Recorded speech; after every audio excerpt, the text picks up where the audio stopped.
Hey friend, Colin here from Sumthins Recording, and today I'm going to show you how to fix a bad kick recording when mixing. Today we're going to be looking at fixing a bad kick recording in the mix, and this is going to help you dial in a tighter and punchier sounding kick drum using just EQ and compression from maybe a not so great kick recording. But before we dive in here, if you're looking to dial in a repeatable workflow for cranking out professional sounding drum mixes, then you need to go through my 3-step framework for mixing drums workshop. This is a simple workshop that's going to walk you through the 3-step process that I go through on almost every single one of my drum mixes to help you create professional sounding drum mixes right from your home studio. It is a 100% free to watch, on-demand video training, and you can get instant access to that by clicking the link below in the video description. Now let's dive in here and take a look at this kick drum. I'm going to start by showing you the drum mix so far for this song. So this is still a work in progress on this mix here, but I have the drums pretty much up and running. So we're going to take a look at the drums, and then I'll solo up the kick drum so you can hear what that's sounding like. So here's our finished drum mix.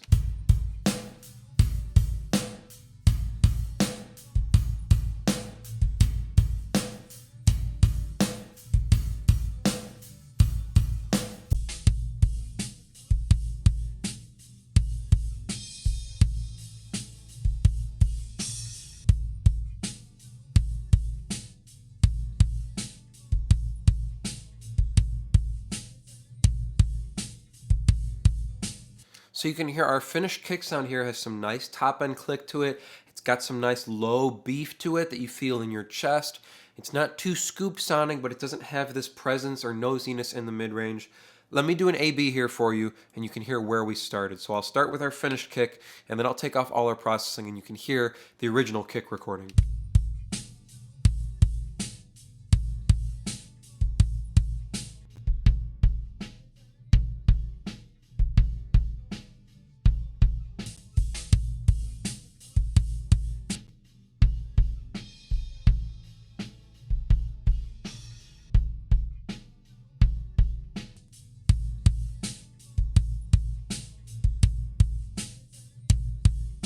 You can hear with the original recording on the kick drum, just the raw recording, we're lacking a ton of punch and a ton of energy out of the kick drum. There's no top end click that's going to help it cut through the mix. There's no beautiful low end that you're going to feel and that's going to build a nice foundation in the bottom end and the base of our track.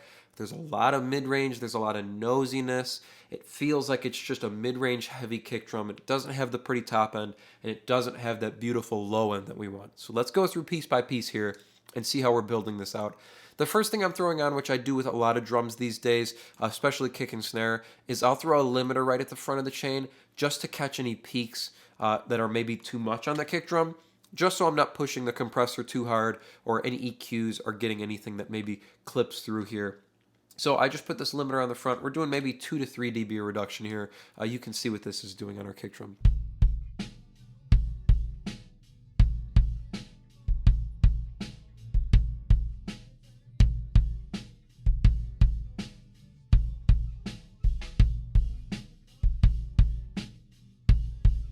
Just 2.5 dB reduction there, just grabbing some of those bigger peaks, and it's going to help us get a more even sounding kick drum at the back end here. So first EQ, you can see this is already looking pretty drastic here. We've got a big boost up top. We'll get there in just a second. The first thing I'm doing here is a roll off on the bottom end. So I've got a high pass filter here set at about 40 hertz. We're at 39.9. 12 dB per octave slope here, and this is going to help us control our bottom end before we boost it. So with a maybe not so great recording, you want to do some damage control first before you go in and start boosting a whole bunch of stuff. So my protection in the bottom end here is a slight high pass filter, maybe up higher than I would normally put it on a kick drum. We're up at about 40 hertz here. That's going to help control the sub area so we can emphasize it later. That way we have a consistent and powerful low end. So take a listen without, and then I'll put in this high pass filter.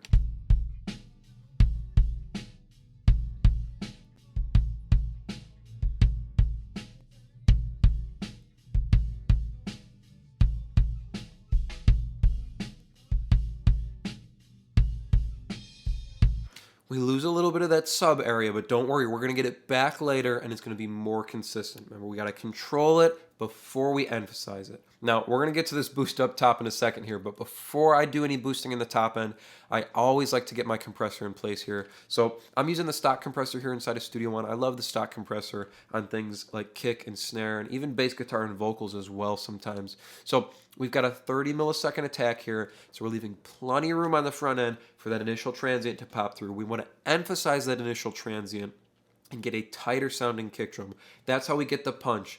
Now our release is how we tighten it up. So our attack is going to give us that emphasis on the front end transient. That's how we get it sounding punchy and attack oriented. And our release, dialing this in to let go before our next kick hit, but not let go too fast, is how we dial in the tightness of our drum. So our release makes sure our compressor lets go before our next kick hit, so we don't squash the next transient, but it also lets go in time with our kick drum. I'm using a 3-to-1 ratio, so we're not too aggressive, but we're not going too lenient with this kick drum. We're going to be doing probably quite a bit of compression here, maybe like 7, 8, 9 dB a reduction here. So take a listen without, and then I'll kick the compressor in.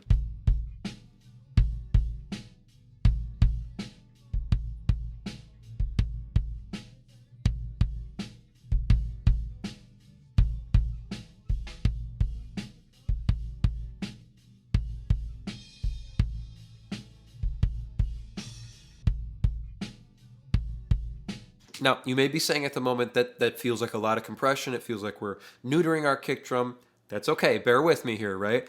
What we're doing is we're, again, still controlling our kick drum at this point. We're going to do our boost in a minute to get what we want out of this kick drum. But right here, emphasizing that front end transient and then using our release to tighten up our kick drum. So when we do go back and we boost that bottom end area that maybe wasn't captured so perfectly or wasn't captured so great, we're going to have a more consistent and tighter bottom end that's not going to move around, it's not going to fluctuate, and it's going to be punchy. That's where we're going to get our power from. And in the top end as well here. So listen one more time and watch our gain reduction meter. You'll see our compressor's moving right in time with our kick drum here.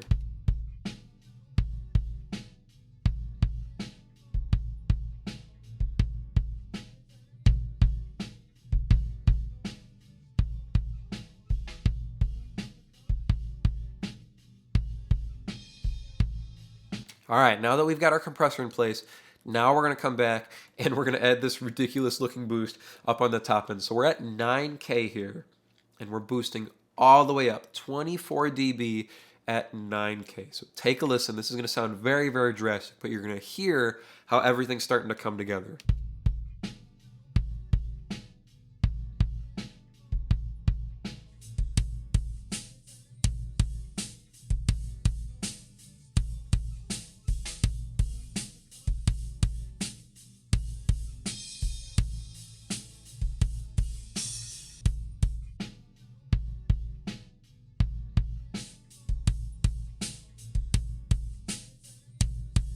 Suddenly we have that awesome punchy top end click coming from the beater making contact with the head on the kick drum. It wasn't there before, it was non-existent. We had no top end, we had no air on our kick drum. We click this boost in 24 dB at 9K. We get that click that we want and we get that beautiful top end air coming off of our kick drum. So last piece of the puzzle here now is we balance it out with a healthy boost in the bottom end here. So I'm at 80 hertz. Usually on kick drum, I'm boosting around 70 or 80 hertz. It gives you that nice low-end thump that you want to feel in your chest when you're listening to the track. It builds a strong foundation for a kick drum. So we're doing a 9 dB boost at 80 hertz. And you're going to hear this is going to bring up a very consistent and punchy bottom end because of the control we did before with our high pass and with our compressor. And it's going to balance out our top end boost that we just did that feels pretty extreme in isolation. So here's without it and then with this low end boost.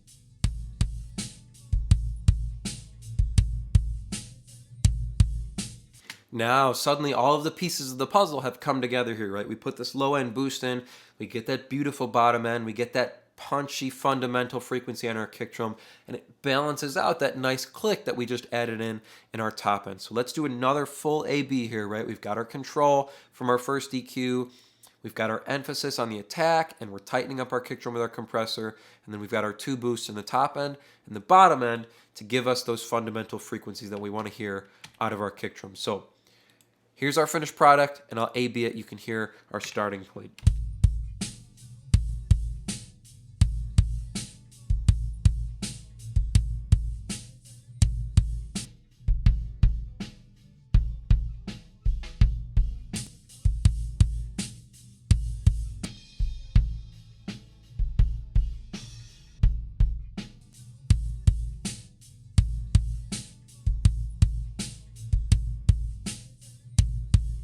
So if you find yourself working with a maybe not so great recording of a kick drum, remember, control first and then emphasis. So using our EQ to control the bottom end, using our compressor to control the volume range, as well as tighten up our kick drum, emphasize that front end transient. Then we go back in, emphasize that top end click, and emphasize the fundamental punchiness in the bottom end on our kick drum.